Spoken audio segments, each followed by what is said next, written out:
It's a new court, new ball game, new outcome, not only in public expressions of religion, but in many other areas as well. Yet all the changes have come in close 5-4 decisions. And so it's clear that whoever wins the 2008 presidential election could sway the court's direction one way or the other for years to come. You know, the two biggest liberals on the court are John Paul Stevens, who was 87 years old, and Ruth Bader Ginsburg, who was 75 years old. If the two of them were replaced by justices similar to Chief Justice Roberts and Justice Alito, the religious right will have won in the Supreme Court, and the law will be transformed beyond recognition. So what will that mean to America? You're going to have abortion illegal in large parts of the country. You're going to have schools allowing a lot more religious observance within them. That is music to Matt Staver's ears, and a vision of America that he and his students would embrace. The answer to their prayers. There's no question we'll keep fighting at the Supreme Court until we have a new day. We never, ever, ever give up.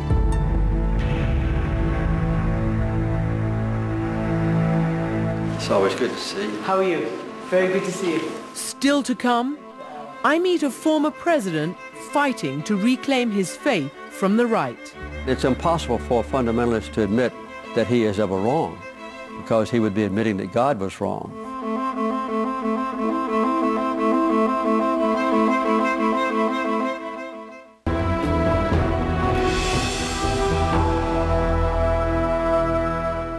Verily I say unto you, the hour is coming. America is a nation of faith, a landscape dotted with houses of worship. From megachurches to countryside chapels, on the radio and on television, Give him praise and glory in the house.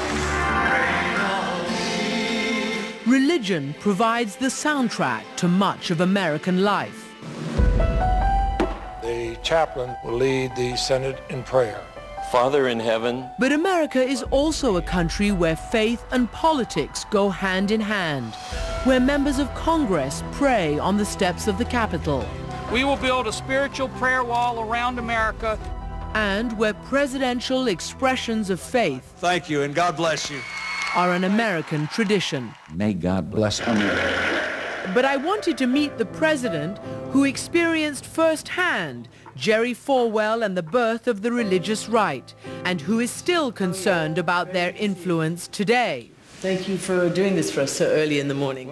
I met former President Jimmy Carter at the Carter Center in Atlanta. He himself is the product of a strong Christian upbringing.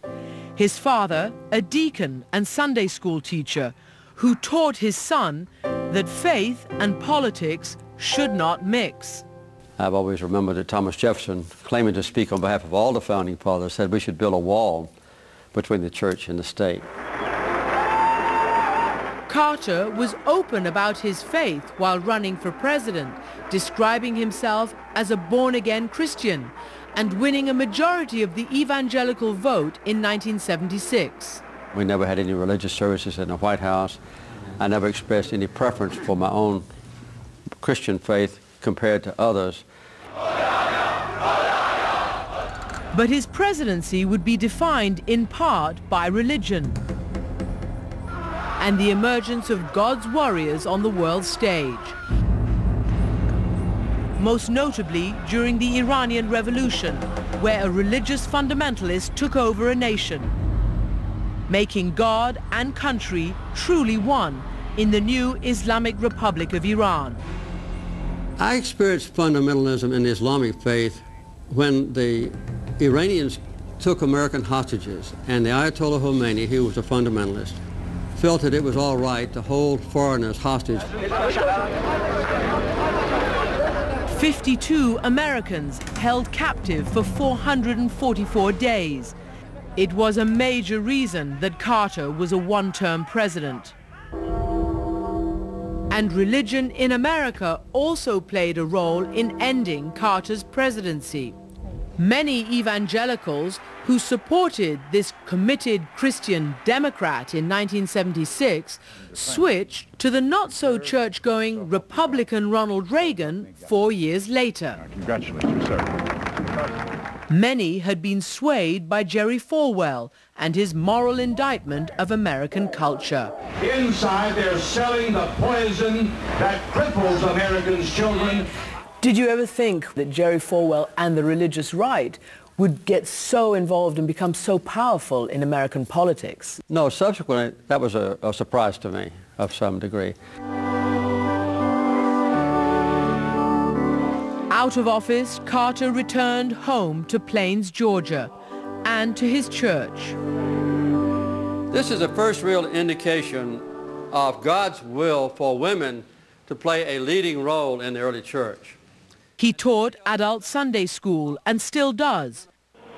But in the 1990s, he watched the Southern Baptist Convention he belonged to grow progressively more conservative and more political, contrary to his faith.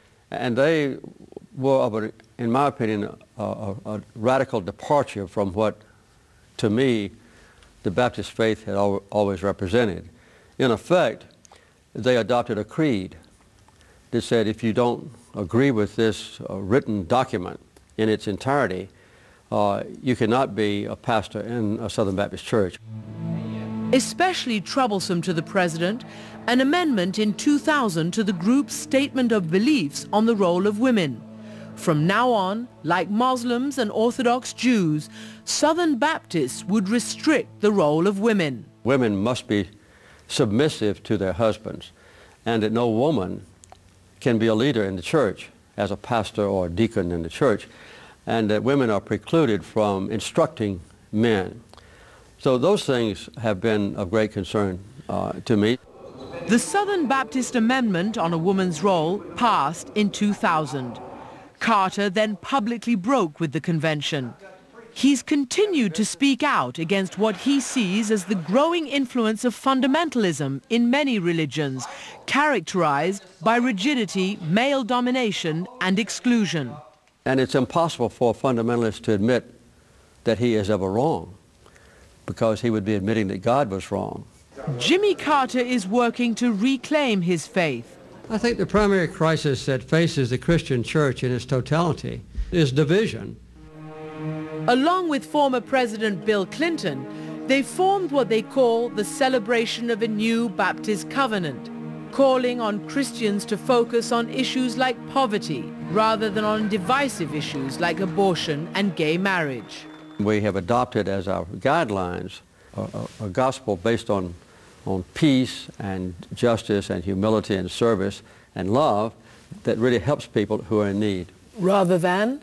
Rather than more of a fundamentalist commitment where you define who can be and who cannot be a member of your organization.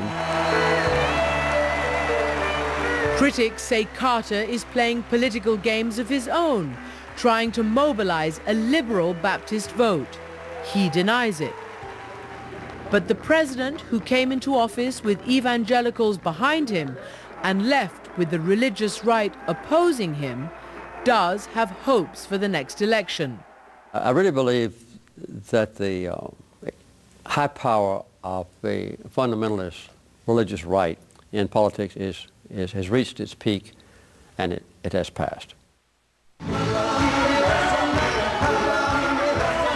When we return, a Christian fighting to protect the Jewish state. The sleeping giant of Christian Zionism has awakened. We are united, we are indivisible, and together we can reshape history.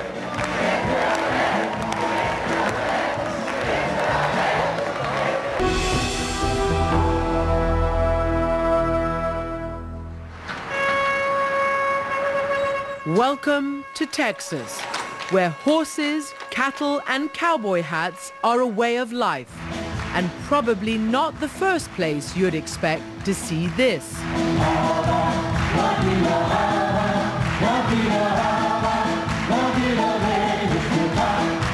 This is a night to honor Israel, Texas style.